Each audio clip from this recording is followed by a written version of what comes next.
ठाकरेंच्या युतीचं घोडं अडलं कुठं?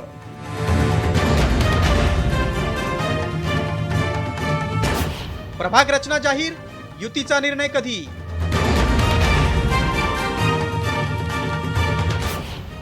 ठाकरेंची युती होणार की बारगळणार?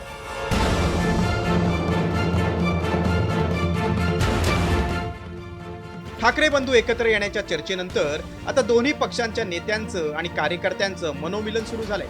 नेत्यांच्या भेटीगाठी आणि कार्यकर्त्यांकडून सरकार विरोधात एकत्रित एल्गार पुकारला जातोय. ज्या स्थानिक स्वराज्य संस्थांच्या पार्श्वभूमीवर ठाकरे बंधू एकत्र येण्याच्या चर्चा रंगतायत, त्या महापालिका निवडणुकीच्या संदर्भातील प्रभाग रचनाही जाहीर झाली. मात्र युतीचं घोडं काही पुढे जात नाहीये.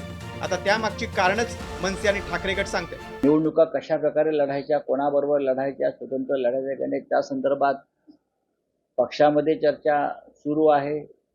काही विषयावर चर्चा संपलेली आहे आणि या संदर्भात निर्णय घेण्याचे बरेचसे अधिकार हे शिवसेना पक्षप्रमुखांनी स्थानिक पातळीवर दिलेले आहे. महापालिका निवडणुकी संदर्भातील प्रभाग रचना जाहीर झाल्यानं सर्वच राजकीय पक्षांनी कंबर कसली. मनसे आणि ठाकरे गटाच्या पदाधिकाऱ्यांनी एकत्र येत आंदोलन करण्याची सुरुवात केली.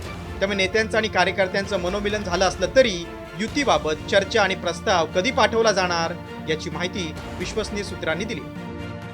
निवडणुका जाहीर झाल्यानंतरच चर्चेची पावलं टाकली जाणार आहेत. नेते सकारात्मक असले तरी प्रस्ताव आणि चर्चा निवडणूक जाहीर झाल्यानंतरच होईल. निवडणूक जाहीर होण्याआधी ताकदीचा आढावा घेतला जाणार आहे. खरं तर राज ठाकरेंनी शिवसेना सोडल्यानंतर वारंवार ठाकरे बंधू एकत्र येण्याच्या चर्चा रंगल्या. त्यानुसार नेत्यांच्या भेटीगाठी झाल्या. मात्र त्यानंतर युतीच्या चर्चा बारगळल्या होत्या. आतापर्यंत किती वेळा ठाकरे बंधू एकत्र येण्याच्या चर्चा झाल्या ते पाहूया.